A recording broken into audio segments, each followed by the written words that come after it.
And I'm going to pop this share out for a minute. Zoom into us. Hi.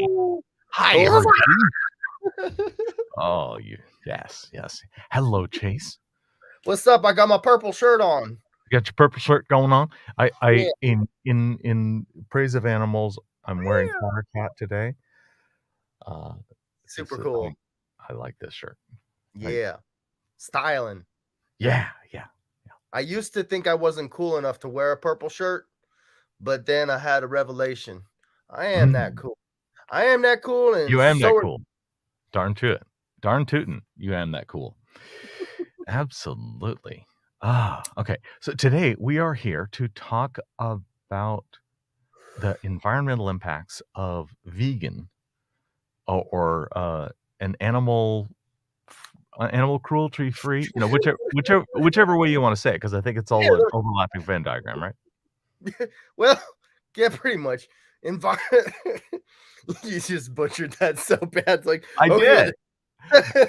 I'm speaking earnestly. My grandfather taught me to speak this way because if I get confused, you end up having to give me the adult nuance of it, and then we both understand each other. So I'm prompting you to give me a clearer answer. The environmental benefits of a plant-based diet. Excellent. You had a document that you wanted to talk through. Should we jump to that? Whatever you want to do. Okay. So I'm just going to interview you on this, and you had this cool document. Yeah. So tell me about this first claim. This is that the Vegan Beyond Burger creates 90% less greenhouse gas emissions, I would assume, compared to a beef burger? Correct. Or another meat burger of some sort? Yeah, it says at the bottom of this little quote that compared to a beef burger. A beef burger, thank you. So uses 99% less water. I'm assuming that's because feeding a cow uses a lot of water. Right, so we have to give the cow water to drink, and we have to use a lot of water to feed the crops that are then fed to the cow. Yeah, that's an enormous concentration. For about a year and a half, or 18 months to get the cow up to slaughter weight, to then get a small amount of meat, Hey, Sapir. Welcome to the show. So 99% less water. I'm assuming that the majority of that probably is in the cattle food itself, as opposed to what the cattle drinks, but really doesn't matter. It's all water going into the cow. So fine. And just to be clear, when we say use of water, we mean the change of drinkable water into not drinkable water that we then wait for the biosphere to do its own natural hoopy-doo and put back into the front of that thing. So when we say using water, we mean using up our waters, our planet's fresh water filtration. Yeah, filtration and generation of fresh water capacity. Okay. 93% less land. Okay, is that because of that concentration of food into such smaller amounts of food that it's feeding the human much more efficiently? Yeah, it's called a feed conversion ratio of the amount of crops or grassland or whatever that has to be fed to an animal to get them up to slaughter weight. If we just ate those plants directly or use that land that was used to grow those crops, because some of those crops aren't edible for humans, like grass or whatever, the feed that the cows are eating, but the land that we're using to grow those things we could be using to grow rice and pasta and like beans and bread, these kinds of right. We could, if it can support grass, we could easily enough make it support things that we would like to eat. Potatoes. Sure, potatoes. Yeah, absolutely. Yeah, man. Okay. Now this next one requires 46% less energy. And the first and I go, hang on. I'm thinking in terms of physics. And energy in this case, they're probably, I'm going to assume, talking about like energy inputs from our grid and our petroleum system. So that maybe think in terms of kilowatt hours or liters of diesel put into the processing, run the tractors and the lights and everything else. And I'm thinking about the energy when you're using the land. When I think of uh, a when I think of a chunk of land, I think about gigawatts coming down. That swamps the energy that we input to harvest it. So if you're saying you use 93% less land, and I think the energy is mostly solar going into it, it's a lot different than 46% less. It would be at least 93% less. I Anyway, can't. I I want to don't make know. that point. Yeah, you might be right. I don't know. I'm not super smart with science. That's not my field. It's I okay. was Yeah, I, was- I was raised by young Earth creationists, so I'm playing I was catch up. too. Okay, I cool. was But too. I you caught up a lot. It sounds like it. Yeah, that's good. So I Yeah, think what we would have to do is just open up the studies and see exactly the sure, methodology and all that sure, stuff. sure. Yeah, I'm not arguing the study or their definitions. I'm Yeah. asserting that for me, when I think about the energy, I'm thinking about the energy that comes onto the land from the sun as the dominant component. If I'm writing fiction for the future right now, the working title is Humanity's Children, and Okay. it's about living in closed system uh, life with a bunch of energy input, Okay. mostly solar panels on the outside of habitats, right? What does it take to keep people going? And as it turns out, my rule of thumb after a whole bunch of research is about 10,000 watts continuous. I need to Okay. provide about 10,000 watts of input into my plant farm to feed you and keep you happy and healthy and in your normal life. If I want to add meats into that, I need about 35,000 watts. Oh dang. No, that's because no, that's a 3.5 multiplier. That's Uh-huh. not 100% meat in your diet. That's only a fraction of meat in your diet. Yeah. And you see that for a space station, that's 3.5 times the number of people that are healthy on it with a vegan diet. And it might 3 to 5. and it might also depend on like which animals you're talking about because the feed conversion ratio is different for different animals. Highest for cows because they're big and lowest for chickens and fish because they're smaller, Mhm. but and we'll go into more on of that in the next Yeah. little Is there summary any that we have. did we wanna pull this link up at all? Yeah, let's go ahead and open up that first one. Just for Okay. a second, See if I to can do this slick. Bang, and share this tab instead. Woohoo! Got it in cool. one. So from the University of Michigan, Center for Sustainable Systems.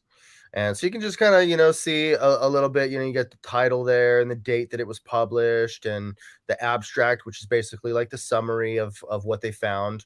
And then, you can keep scrolling and stuff. We're not going to read all this, but just to kind of give the audience a glimpse of, what these types of things look like.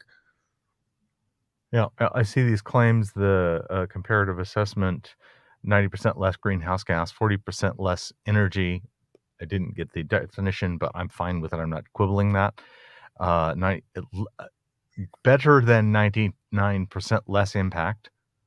Okay. On water scarcity. And okay, well, impact on water scarcity, that could be a small thing. Water scarcity could be the person who takes the very last liter, and now suddenly, I think that might be cribbed, but that doesn't matter. That Gotcha. obviously less water, obviously a lot Yeah, less water. yeah. Mm. And then quarter pound of USB. Okay, so yeah, they're just comparing the two, the by the serving. Thank you. Right. Hmm. And I don't know if, and then we can go to the next one if you want. So, from Yale University, it takes 25 calories of plants to make 1 calorie of beef because the cow has to eat plants for 18 months to get them up to slaughter weight.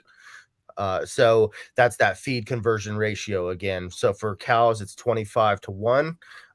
If it's, I think with pigs, it's like 16 to 1, and with chickens, it's like 9 to 1. Mhm. Um, Mhm. yeah, so Yeah. even those smaller animals, it's incredibly resource intensive, and the most animals, we'll see in a minute, we raise, and kill, in America alone, Mhm. 10 billion land animals every year Mhm. for food, and most of them are chickens. Yes. Yes, indeed. I confirm your figures, that, about 25 to 1 calorically for beef, on the order of 15 to 1 for pigs, and on the order of 9, 10 to 1 for, poultry. And the other set of figures that I see bandied about on this compare protein levels, Mm, because the protein is the hard part to make for the plants, whereas the calories are cheap and easy. So on the protein side, the figures are 13 to 1 for cows, 6 to 1 for pigs, and between 2.7 and 3.5 for different kinds of poultry. okay. So it's a different factor, but still a hugely, hugely important factor that Mhm. the best turkey I can get at about 3 to 1 is still I'm only getting a third of the protein because I grew another animal to live on it for a bunch.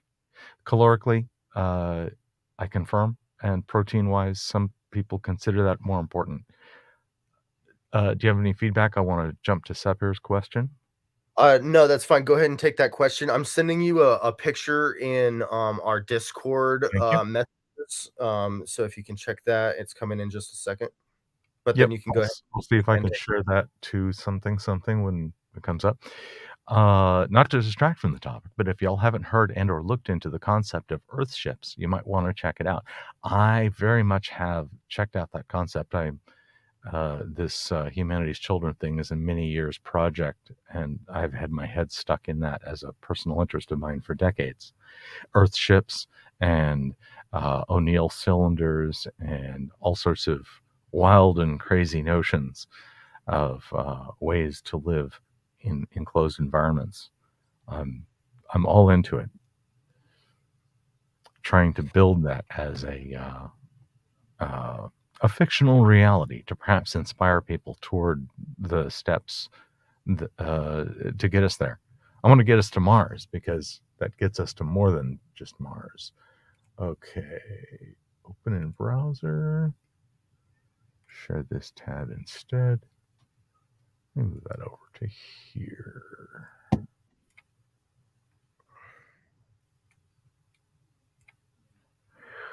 Is this the one you wanted? Oh, Uh, I need, yeah, that's one of I need them that I Zoom. think is worth looking at for a minute. Because the Beyond Burger and the Impossible Burger have the same amount of protein Hmm. um, as a regular burger. Yeah.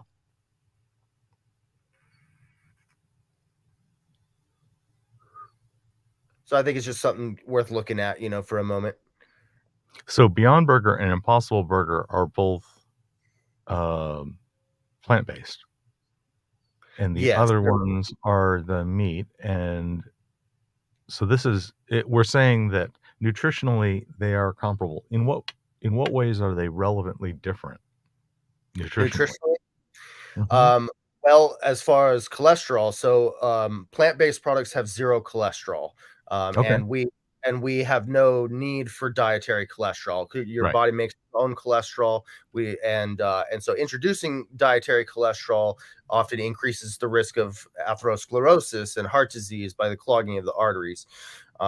So yeah, so there's the cholesterol issue. There's lower saturated fat in plant-based burgers, Hmm. and but I think they're about the same as far as calories and protein. So, and then I sent you another Okay. graphic about plant-based milks Uh-huh. versus cow milk and their environmental impact. It's pretty interesting stuff. Oh, let's see. Okay. Impacts per liter of milk. Okay, so this is comparing dairy milks with plant-based milk simulators. Milk simulators. Yeah, they're nut juice. It doesn't sound good. I'm not trying to be, like, political about it. I do agree Sure. that the milk board would like to push the idea that milk has to be from a mammalian, teat, and, I actually kinda work with them on that You because I know, am the, picky about language. But you know I also don't find them to be nutritionally similar. the worst part about being an almond milk farmer is having to wake up, so early to milk the almonds. They're Yeah. so Oh, tiny, man. little but anyway. Yeah. Yeah. Early in the morning out there. Yeah, so compared to what I'm thinking of as nut juices or plant-based, milk simulants, it it some of them seem to be very good simulants as far They're as good. and yumminess. Yeah. Absolutely. Please drink those. Enjoy the heck out of them. I Mhm. don't see them as nutritionally similar, and I think you would say that's a feature, not a bug. Tell me about that. Yeah, for sure. Because again, they don't have cholesterol and cancer-causing agents like, milk has, been shown to increase the risk of cancer. I've got a bunch of Mhm. studies on that. That's a topic for another day, I think, but, so there's, to my best of my knowledge, been no studies showing that, plant milks cause or increase the risk of cancer. So, there's that. Uh, Yeah. and yeah, we don't need to drink, Yeah, cow nut we don't juice. we don't need We know about nuts. Nuts are great stuff. You want yeah, nut juice? Have nut juice. Enjoy your and nut juice. we have no need dietarily, nutritionally for Yeah, cows' breast milk any more than we have a need for dogs' breast milk or rats' breast milk. yeah. And my only caution is that people should not see the milk label on the thing and not turn around to the nutrition facts on the back and use that as your guide. That the amount of protein versus the amount of fat versus the amount of carbohydrates and the cholesterol, as you say, and the sodium and the various other things.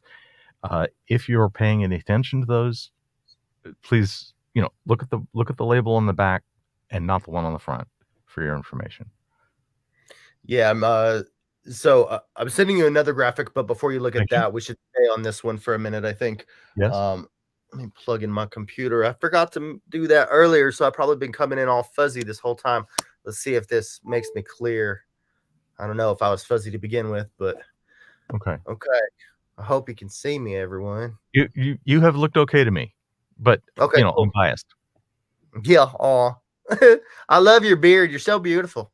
Okay, Thank you. so Thank anywho, all right, enough I can't flirting. tell if you're pretty Oh, anymore. I'm biased in your favor from long association. oh, so it's got nothing to do with my face? I got Actually, as a photographer, I can put on my photographer's hat and say you are very photogenic. okay, thank you, because I got prettied up just for you. So anyway, Thank you. let's save the planet with some milk here. Yes. So greenhouse gases, land use, freshwater use, eutrophication. Do you know much about eutrophication? Wait, Because I don't. I'm gonna look it up. Okay, do it. Yeah. You talk about the other ones. I'm gonna look up Okay. eutrophication. Okie dokie. So basically, I mean, I'm assuming people here are able to see all this stuff and not just listening, So the graph is, I don't need to really explain it too much as you can see it. So it looks like, yeah, pretty self-explanatory there. So Natural eutrophication, process that it results from the accumulation of nutrients in lakes or other bodies of water. So I'm gonna say that the eutrophication is when we over fertilize and therefore cause other plants that we are not gaining any benefit from using up the nutrients that are important, and therefore depleting the biosphere's capability to support us in arable land. okay, scary. We should stop doing that. No, not this one. No, not that one. Yeah, yeah, Which one do you that one, want? This is this the one. one you want. Thank you. Yeah. So here we got greenhouse gas emissions per 100 grams of protein. and beef at the top, like lots of greenhouse gas emissions compared to nuts at the far bottom, Mm-hmm. and peas and pulses, um, ground nuts, tofu, grains, all Yeah. vegan stuff, right? Plant-based Uh-huh. products. And then you start getting up into the animal products, and that's where everything starts to explode into Sure. excessive and unnecessary greenhouse gas emissions. Absolutely. Whole bunch of. So there's another graph. I don't want to slide on this one because nuts specifically grow on trees, pretty Okay. much. I think the ones that don't are legumes, like peanuts. I'm not Uh, sure. yeah, I'm going to leave peanuts out as a separate category. Uh, but nuts that grow trees, and if we end up cycling those trees in the greenhouse into a carbon capture situation, like mulching them back into the ground, I think we might actually have a negative greenhouse Oh, gas emission from the nuts trees. I think the graph might actually once offset in for carbon capture function. exactly. Natural normal, mulching level of carbon capture. I don't mean something wildly technologically advanced. Uh, that the zero line would move. Yeah, I think that's a great point. Okay, keep going. So okay, cool. So I think we can move off of this and back onto the document. Is it El documento. wham, Okay, and I'll all right. resize this thing because I Yeah, adjusted a lot. that's cool. So we'll go Okay. to the third quote, which is from the IPCC Intergovernmental Panel on Climate Change. Yeah. And so vegan is the best diet for reducing greenhouse gas emissions, is their claim there. And we could open it up, but we've got a lot to move through here. So um, but anybody who wants to, like, we'll leave this document 100 vegan environment sources in the chat or in the description or something like that, Oh so yeah. that you can access Uh, this document later. yeah. Let me copy this into the chat.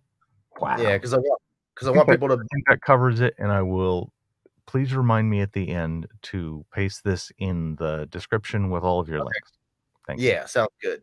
Okay, cool. Because I want people to have the opportunity to look at this themselves and open up all these links if they want to, and look into do a deep dive into the research to see how credible it is and that kind of thing. Mhm. Okay, so next one is from the Well, United Nations. Oh, go before ahead. we do that, Sapir asks, Chase mentioned a lack of studies showing carcinogenic properties of plant-based milk. If there were studies that showed similar correlation to cancer as with cow milk, how might that change his view? I think the hypothetical is if we found that plant-based milks and cow milk had statistically insignificant differences, would In that car change your view in in that regard? in carcinogenic effects and cancer causing effects, then Yeah. what I would say at that point is, like, we still have the issue of the environmental difference Okay. between plant milks and Yeah. cow So milk. today's argument is I keep steering it back to diet, but that's just me doing the thing. But Your argument today is about the environmental impacts outside of humans, yes, not our internal flora. yes, because I would also argue that, like, you have the right to imbibe, consume cancer causing agents if you want to. Like, I mean, so like that should maybe Yes. be your right. Yeah. Um but people need to be informed about this stuff. Like, I didn't know that this stuff causes cancer, that Yeah. meat and dairy and eggs increase the risk of cancer. So we need to at least be, it needs to be informed consent, instead of us being tricked into thinking that we need to eat this for our health or something when it's actually really bad for us. Right. Sepper said, challenging to ask a question with limited character sometimes. Sorry. You did beautifully. Oh, it's all good. Yeah, it's fine. Yeah, go ahead. Okay, Next cool. one. So next one is from the United Nations. 70 billion land animals are fed and killed every year across the world. That's 10 times the human population. And in America, it's 10 billion. So 70 billion, I mean, yeah, like 10 times the human population. So that's that's the amount of Okay. individuals that we are feeding. So if we didn't breed these animals into existence, then we wouldn't have to feed 70 billion land animals like cows, Right. pigs, chickens, right? So we would have extra land, extra food to maybe Yeah. feed the hungry humans of the world. Because I'm down with that, because I'm a human rights activist too. Sure. Today I'm mostly an environmental activist, right? Yes. But I am also a human rights activist and an animal rights activist. Yeah, absolutely. Now, so this is about the numbers of animals. And I would assume that if I were to look at the biomass versus the quantity, I'd have a really big pile of biomass in the cows, but the really big pile of numbers in the chickens. Does the number of individuals hold weight to you in this, or is it, or are we just talking about the environmental, which is probably proportional to the biomass, including those multiplier factors being different? Like It's the a multiplier complex factor question. would go against the cow, but if you're looking at individual rights of the animals, it would go against using chickens because fewer Yeah, cows would be suffering. right. The trolley problem. Yeah, pretty much. Yeah, and I do lean towards utilitarianism. Okay. Yeah. So So does that greatest good, difference hold a weight greatest. for you, or are you just saying, but I don't want either, so it doesn't matter to me? Yeah. I mean, I'm a Okay. full animal liberationist, and like we need to get rid of all this stuff in order to stop the climate crisis. In addition to getting rid of all this fossil fuel use in cars and Yeah. everything. You know what I mean? Like, there's a lot of different things we can do, but this is a huge one. Yeah. I'm extremely optimistic on the replacing fossil fuel thing, and that can be a different live stream. Yeah. Okay. Okay. Ready? Next. Yeah. Next, yeah. Next one is Okay. also from the United Nations. 70% of the deforestation in the Amazon rainforest is for raising cattle to make beef. Yeah. So they cut down the trees and grow crops to then feed to the animals, or they cut down the trees and use it as like grazing area for the livestock for Right. cows to roam around and stuff. Yeah. If Um, you want to just get a third of your calories through animals, you have tripled the feed required to feed that one human because you've got a 9 to 1 or something in whatever those factors are. What I'm saying right. is it's just like chunk and chunk. And so of Yeah. course 70% of the food is going to feed the animal to feed my third, if I want Yeah. a third of my Yeah. losing meat. Yeah, and then here's more stats on that, so the next one is Our World in Data. Mhm. 77% of global soy is fed to cows for meat and dairy production. So a lot of times people make fun of vegans and they're trying to, take shots at us and say like, "Oh, well, you guys are eating all this soy." And it's like, "Well, dude, most of the soy is fed to the cows that you're eating." Mhm. So, you're, Any um reason to not like soy? No, it's just Okay. a bean, like, and that's another Yeah. thing, like, they'll say, "Oh, For well, chickpeas it's got or estrogen." garbanzo beans. Yeah, they'll say it's got estrogens in it, and that gives you man boobs or something, and it's like, that's not true. That Good. well, no, I mean, I'd so rather like my they're man boobs. it's called phytoestrogen, like plant estrogen Yeah, that's sure. in these, soybeans, and that does not transfer over to human mammals, but you know what does? Yeah. Mammalian, like, from mammals, like, from cows, that kind of estrogen Yeah, that does does, 'cause it's close transfer enough to over. humans to interact biochemically and hook into our little receptors ofness Yeah, so it's pretty of knowing what funny to how do. that. I'm Right. not very afraid of soy. As it Yeah. turns out, I have a surplus of the masculineness of the hormones that make all my Yeah. hair fall down to my face, and the rest of my body is, I'm a gorilla. Anyway, Oh, yeah, I'm a bear. nice. But so Not me. soy was a little estrogen, not gonna I, mess me up much. I believe I saw a nipple.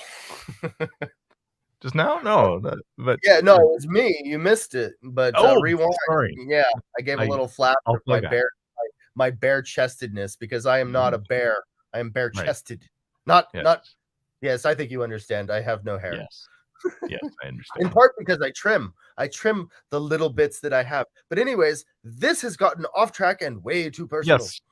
Yes. Go ahead. Sorry. But just soy is no problem. I Yeah, understand soy boy is often a boy, slur boy.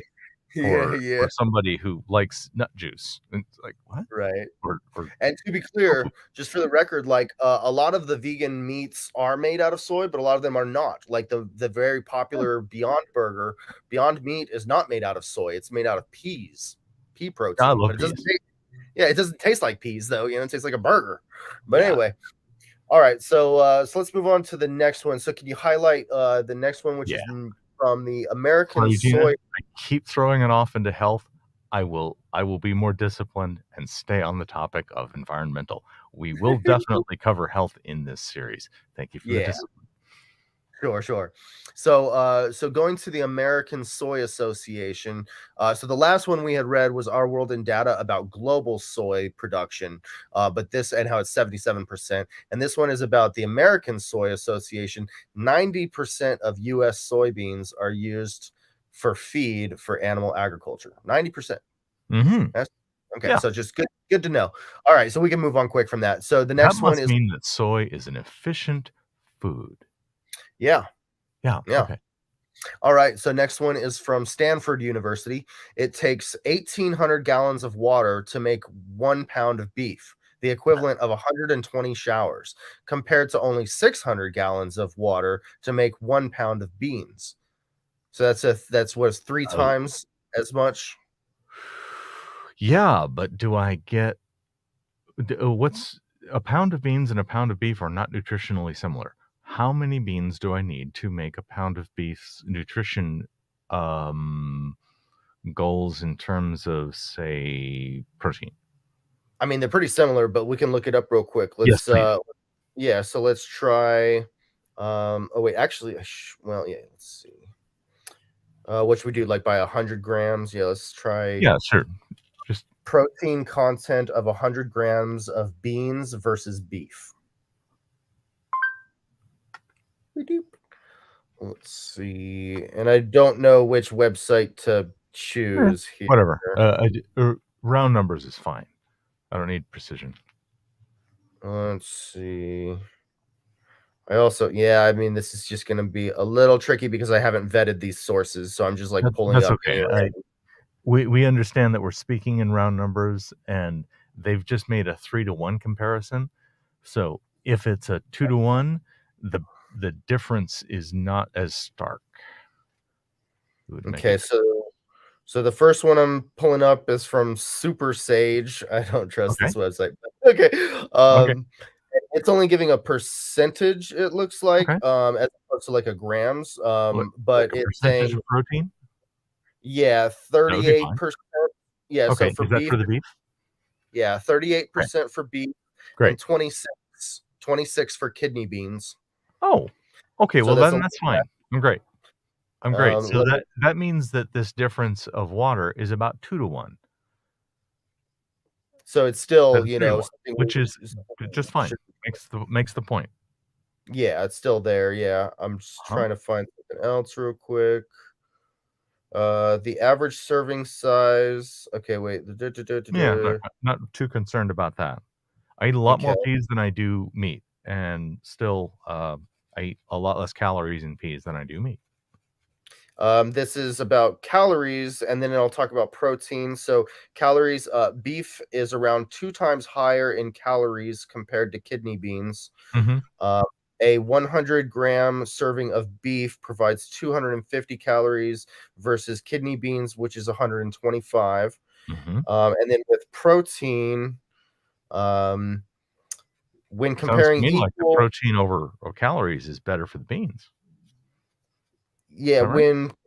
when comparing equal serving sizes, ground beef is 3 times richer in protein compared to kidney beans. Oh. However, when comparing average serving sizes consumed per person, beef is only 1.4 times higher in protein.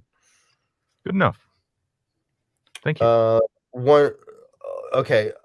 Yeah, we can stop But Well, again, there's other sources though. Let me show you this real quick. I'm gonna send you in Discord a uh-huh. graphic of some vegan protein sources because it's not just beans. You know what I mean? Like, Mhm. let's see Well, here. this is just giving the nuanced part of what does this water comparison mean?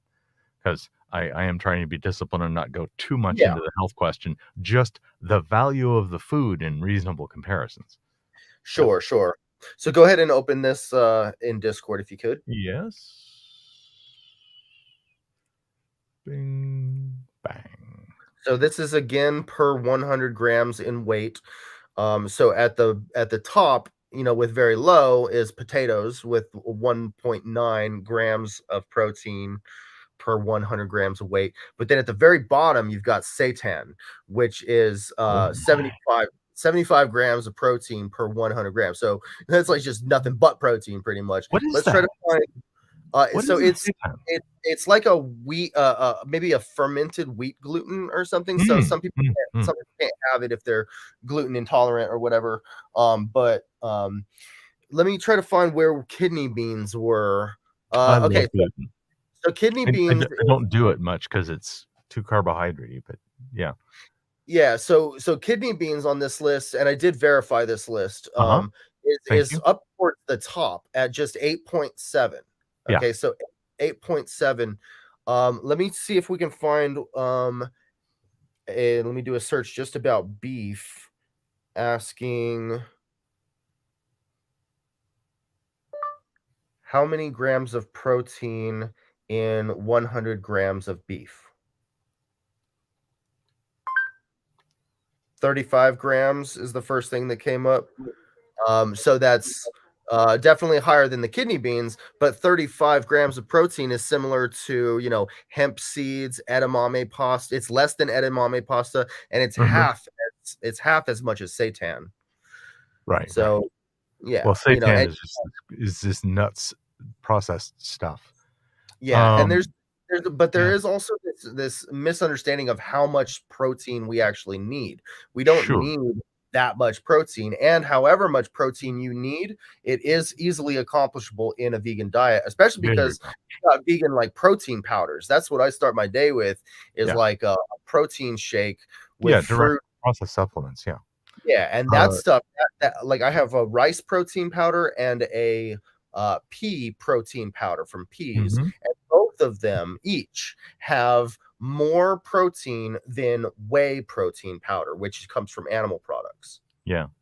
So, Gina asks, "What alternative are there for people allergic to soy?" And I'm just gonna say you've answered it. I'm gonna look at this list and start with oats and say everything from oats all the way down to I'm gonna get your thing out of the way, down to whatever you like, at the bottom. I haven't tried seitan, but let's assume that we don't even have to include that. Anything up to seeds, from oats to Yeah, seeds.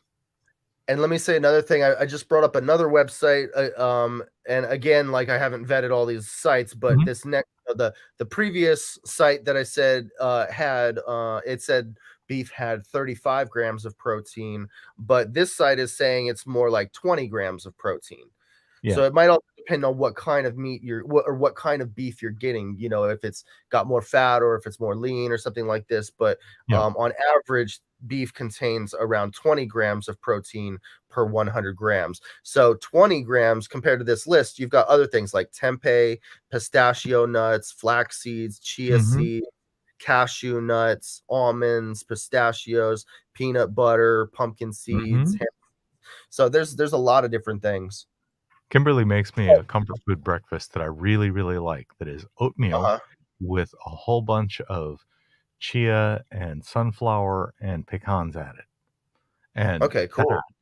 apparently on your list is good, vegan, efficient, and environmentally friendly and kind Uh, to animals.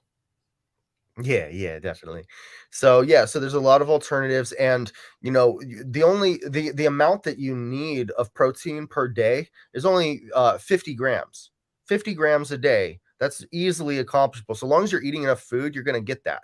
I mean, wow, that's not true necessarily because if you're only eating lettuce, like lettuce is food, and like that doesn't have enough protein. So Right, right. I don't I take count that that in back. my stuff. Yeah, Who but would generally say? speaking, if you're eating enough calories, I would say then you're probably getting enough protein. But you want to, like keep an eye on your diet, make sure that you're eating a well balanced diet, whatever you're eating. I'm seeing all these street epistemology shirts behind me, and I'm reminded to ask you, who who would say that you need more than 50, and why would they say it? Right, great question. So Odds-liver if test, steel me in yeah, the opposition. so yeah, so if you're an athlete, like a bodybuilder or runner or whatever, then you would probably want because you're you need to have more calories and more protein to Mhm. get bigger and to make up for losing calories because you're exercising so much.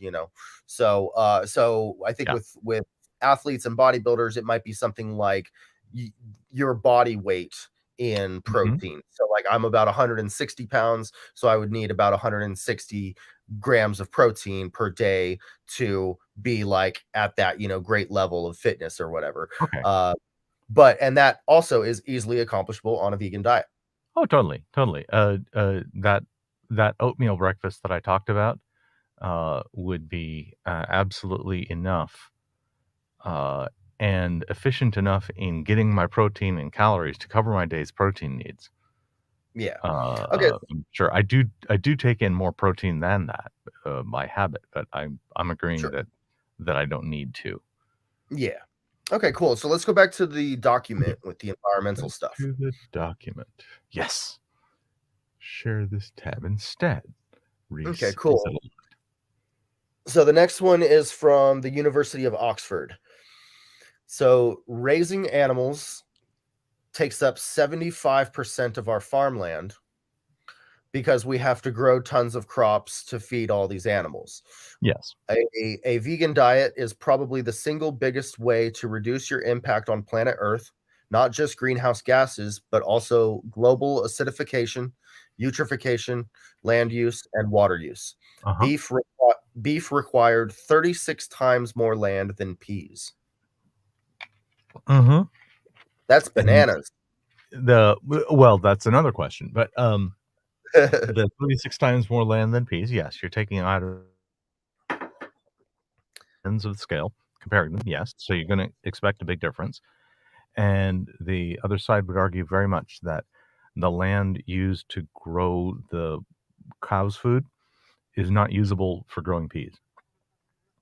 Well, that's not necessarily true because we could do indoor vertical farming to grow these peas, using like a hydroponic or aeroponic Right. system.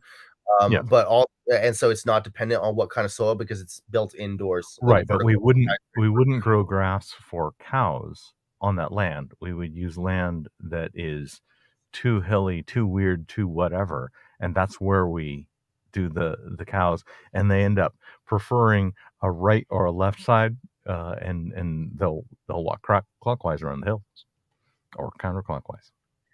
Well, and that land that, is currently used for growing crops for animals or Mhm. where animals are grazing or whatever, or like land that is depleted to the point where we can't grow crops that are Sure. edible for humans. We Yeah. can probably still grow trees and shrubberies and stuff there. Bring us a shrubbery, A right? strawberry. A shrubbery and make it a nice one, Mhm, right? mhm, Because mhm. that could, create little forests and stuff to Sure. sequester the carbon emissions from animal agriculture and our cars and everything. I completely agree that we could take the grasslands that we currently are using for grass-fed, self-harvesting beef, which a lot of it isn't. A lot of it is really on the same farmlands, and then it's, by truck and bales and, Mhm. stuff. So, Yeah, I'm not saying that's mostly. This is the argument from the other side that I'm just giving voice to sure. say that there's a lot of land that we couldn't use for peas that we are currently growing beef on. Yeah, that's true. It's just we don't need to Right. because And there if might be we better uses for that land.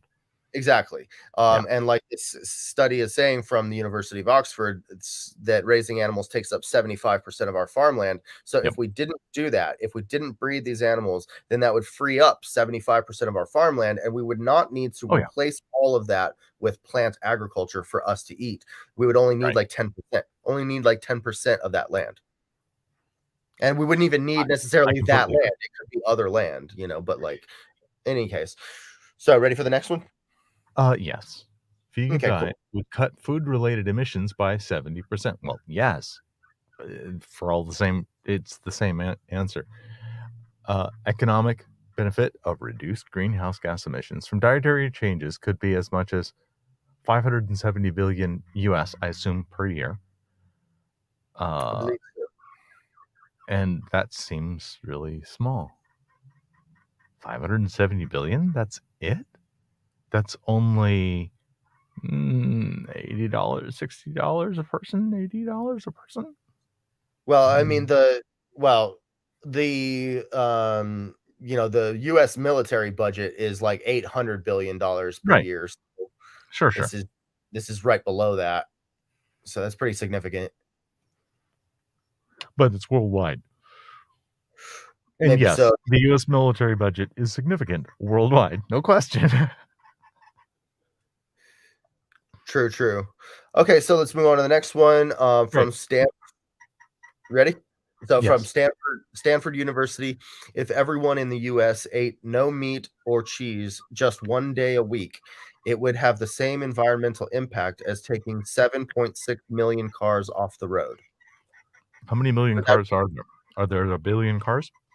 let's see. If we said that's the case, then that's 0.76% of car impact. Okay, hold on. And if I multiply that, Cars are on the road in the US. no. Oh, right. Okay, right. They're probably talking about cars in the US. Thank you for I that I think clarification. so. I'm not positive, but I think so. Sure. And it's Well, actually, saying they're not having to say. They're just saying take 7.6 million. But yes, it would be in the US would be the proper comparison. Go for it. probably. Oh yeah, it does say in the US. Yeah. This is from Forbes car ownership statistics of this year. A total of basically 278 million. So about 280 million. 280 million, 700. So that's about 2 and something percent, 2.5, 2 to 2.5%. But And remember then that's there's one day a 1 day a week. week. Right. So Right. let's assume that it's 14 to 20% of cars on the road is the impact of dairy farming. Does that Wait, sound say right? that again. I didn't So track you. I'm sorry. if I multiply the 2 to 2.5% by 7, I get 14 to 20% in round numbers. Does that track? What was the 2% from? If I take 7.6 million cars out of 280 million cars, that's about 2 to 2.5% Okay. of the cars. And if I take that 2.5%, that gets to me about 20 if I multiply by 7, or 14 if I multiply by 7 by 2. So 14 to 20 is my range. Does that track with what this claim is? I'm just not sure if that was just for dairy is what you were saying, because this is about meat or cheese, right? Right. The production of meat and cheese is the thing that they're measuring, and they're saying if we reduced our consumption of it by 1/7, Yeah. that it would account for 2 to 2.5%. And I extrapolate that to if we reduced it 100%, that would affect it about 14 to 20% as much as the cars on the road. Okay, I see what you're saying. Okay, so and does that sound good? That sounds pretty good, right? It's a good environmental impact. It definitely Yeah. helps to make your argument. And that probably matches the next statistic, which is from the Okay. United Nations. The United Nations says that the greenhouse gas emissions coming from raising cattle is more than the entire transportation sector, which includes all cars, trucks, trains, Okay. planes, and ships. And that's a global statistic. And that's only about cows, though. So that doesn't factor in chickens and Yeah. everything else. But that last statistic was also just Sure. talking about cows for meat and cheese, I think. Yeah. Well, maybe not, because it didn't say beef, it said meat. But in any case, yeah. So to the best of my recollection, the United Nations has said that the transportation sector, globally speaking, the transportation sector takes up like 14% of the greenhouse gas emissions, and raising cattle is like 18%. Okay, very good. So transportation emissions are less than cattle emissions, I'm assuming that an important component of this is the methane component, which Yeah. has a much higher greenhouse value than the CO2. Therefore, the energy inputs in terms of kilowatt hours, liters of diesel, are not the limiting factor. It's the farts and burps. Yeah. When I read cattle, I read more than cows. I read pigs, lambs. I probably don't read poultry. I think cattle is only cows. I could be Okay, wrong, but I'm pretty sure that that's only and cows. Like cows and you, steers, in, like male and yeah, in female. either case, the point is well made. Whether we're talking about just beef or if we're talking about all of the non-poultry meats, Okay, cool. same Okay. good. All right. So the next section is just these 3 links, I guess, about grass-fed and free range. Okay. The first one, this is just a PubMed study, or a study on that I found on PubMed. Yep. So methane was 4 times higher for grass-fed cattle on Okay. pasture receiving low quality, high fiber diets like Hmm. grass, right? Compared to cattle that were fed high grain diets in feedlots by like soybeans and that kind of thing. Hmm. So methane, so grass fed free range is actually 4 times worse as far as methane is concerned. So factory farming is better for the environment, is what we're saying here.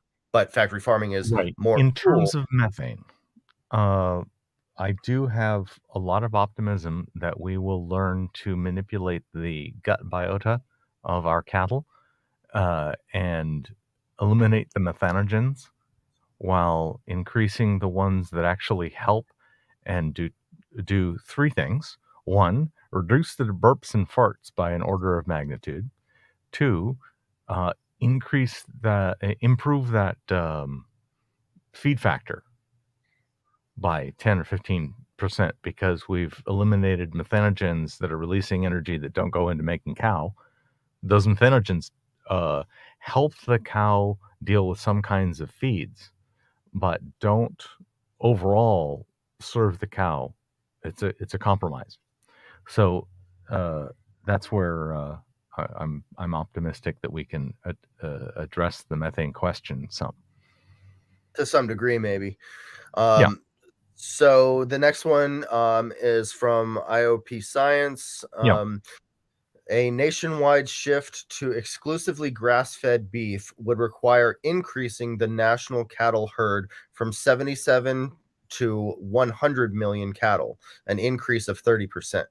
A Well, why? switch a switch to purely grass-fed systems would likely result in higher environmental costs, include including higher overall methane emissions.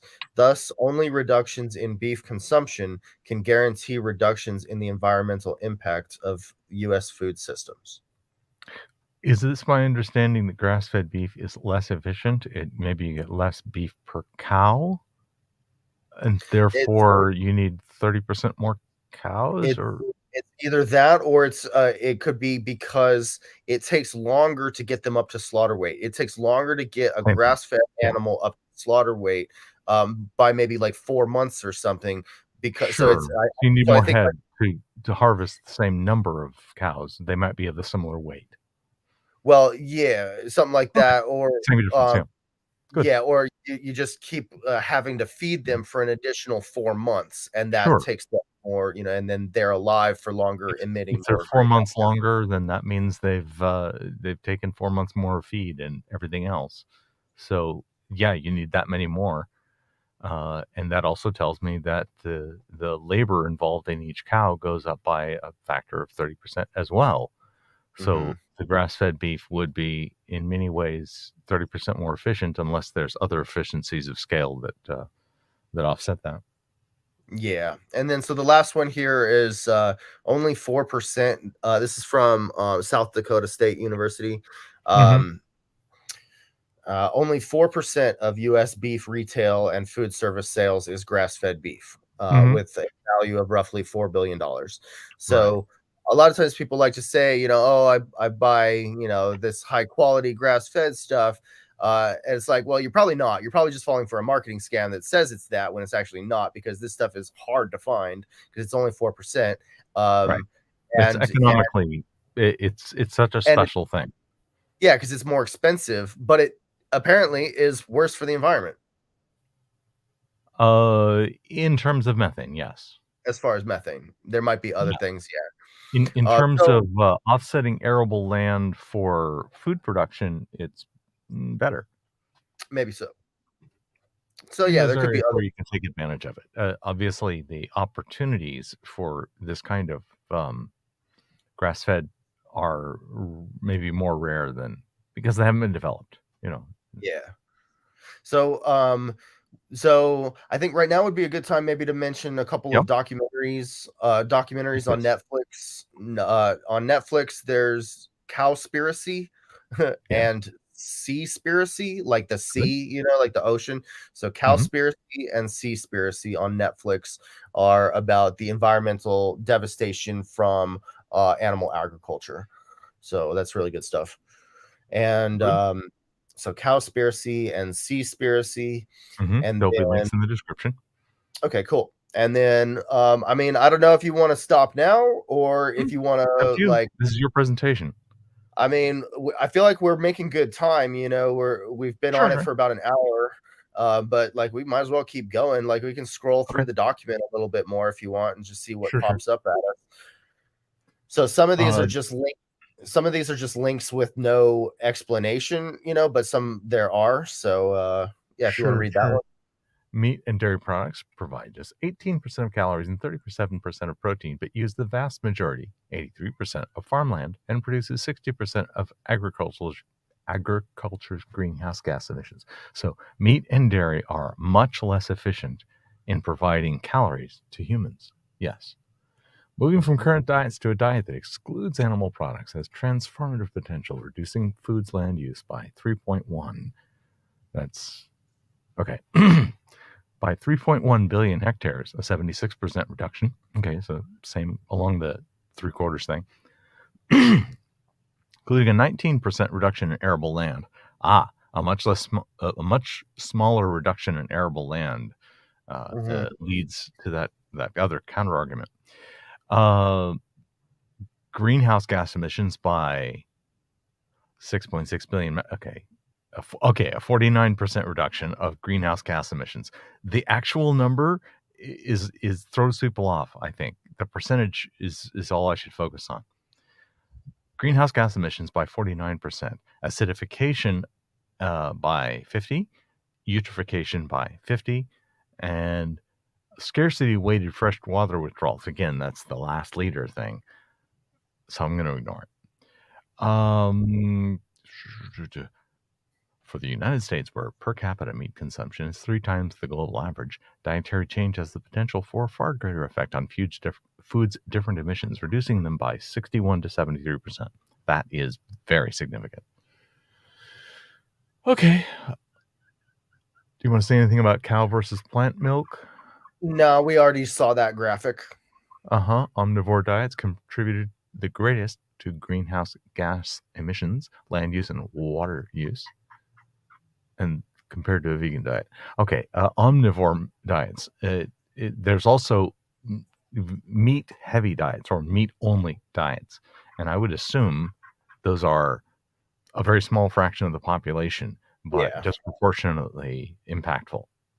Yeah, you're talking about carnivore diets where Yeah, they're, like, only eating meat or raw meat. Yeah, that's not healthy. Don't do that. It's also, especially cruel, and it's yeah, the worst thing you could do for the planet as far as your diet. okay. Let's see. Ratio of plants to crude meat. Sure. Land use. Good. Deforestation. Yeah, definitely is an issue. Although I'm, again, very optimistic on the deforestation thing. You're talking about the hydroponic sealed farms. I Mhm. think that I'll just say it this way, when renewable power becomes very much cheaper, it will be cheaper to grow our food inside a sealed box with no bugs can get in it. Exactly. And all we have to do is just make that.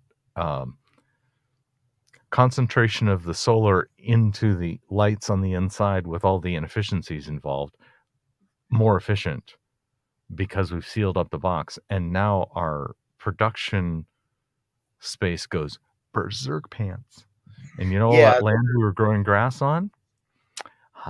Solar fields forever, baby. yeah, there you go. There you With go. on the corner of them, there's this stack of shipping containers with trucks that just keep pulling up and leaving. Mhm. And, yeah, I think that those indoor vertical farms are way better, at water use Mhm. because it doesn't evaporate into the atmosphere, into the hot sun and the dry air. It stays in this building, and so it Yeah, just recirculates and humidifies and stuff. yeah, they use just as much water. They just use it 100 times, and then something like half the water that gets out of that farm is literally in the food. Mm. So yummy.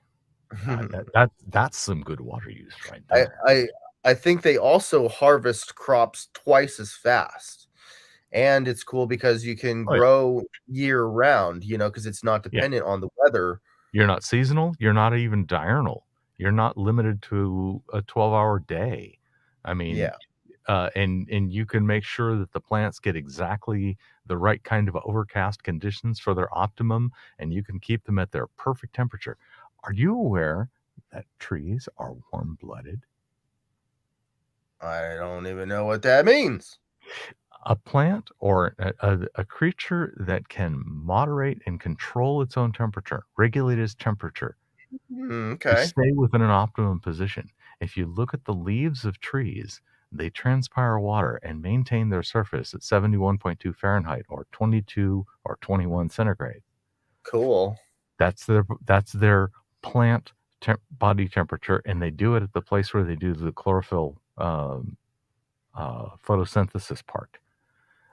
So if you keep the interior of the farm at less than 21°C, you get the advantage of dramatically less water transpiration and all the energy losses involved in turning water into steam and back. Cool. All right. You want to keep scrolling on this? Sure. See what else we got. Greenhouse gas emissions, yes, yes. Lots to say about that, and lots to say about how methane is 20 times more important in the short term. Yeah, something like that. Manure lagoons. Oh my. Oh, that's Boy, do nasty. I want to cap that over. Manure is an enormously valuable chemical starting point. I do not want to waste it into the environment. Yeah, they'll spray it and like it gets in the air, you know, they spray and get it messes with people's respiratory systems in the local neighborhoods. Yeah. Talk to me a bit about antibiotic resistance and I how growing, or is that something you'd want to put for another day? Yeah, maybe another day just But because, I don't know enough about it and, but it is really interesting, you know, it's basically just that, animals in factory farms especially are pumped full of antibiotics mhm, to keep them from getting sick in these disgusting environments where they get infections a lot, the air yeah, quality is terrible, you know, there's so many animals around them that it could you know, one of them gets a sickness, it could spread really easily, and so they're pumped full of antibiotics, and right. so we're eating this antibiotic laden food that then makes it so that our bodies become resistant to those antibacterias. And Yeah. then there's also stuff of like um, strains of viruses in the farms Mhm. becoming resistant to the bacteria, the antibacteria that the Sure. Of animals are being course they fed. will. So new novel That's so bacteria, predictable that creationists only don't believe it. right? So new bacterias and viruses can grow and spread, and then in the farms across all the animals, and then you know get in Mhm. the air, and spread in the water, and spread to us. Yeah, that's one of those areas where the farm in a box is a big advantage because the farms can be kept separate from each other. An outbreak in one farm does not impact a whole herd. Mm. No, that's the factory farming thing, and I think we don't mind at all doing that to plants. Yeah. And the problem is the same. Now, antibiotic is not quite the same, but the rest is.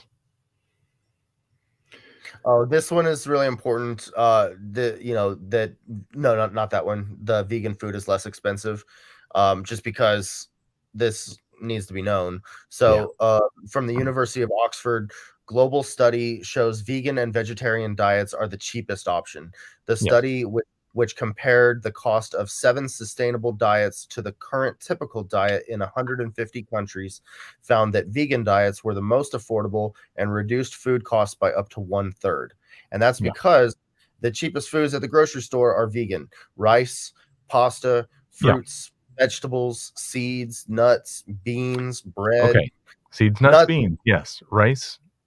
Rice, I can't really count as an important caloric source for me. Okay, Protein is well, too much. maybe not for you. I enjoy a good spoonful of rice every now and then. What you got against rice? Absolutely.